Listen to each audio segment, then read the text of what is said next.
أعوذ بالله من الشيطان الرجيم. بسم الله الرحمن الرحيم.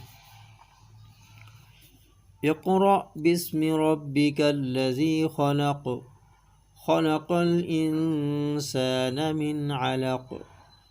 اقرأ وربك الأكرم الذي علم بالقلم، علم الإنسان ما لم يعلم.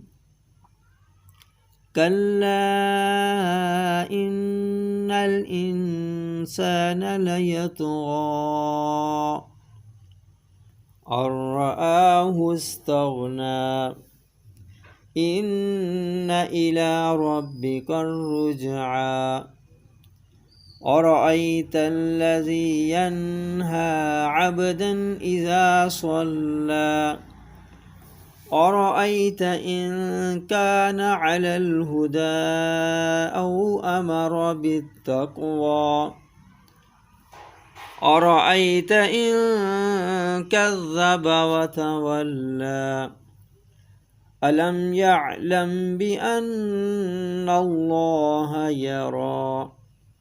كلا لئن لم ينته لنسفعا بالناصية، ناصية كاذبة خاطئة. فليدع ناديه سندع الزبانية. كلا لا تطعه واسجد واقترب. صدق الله العظيم.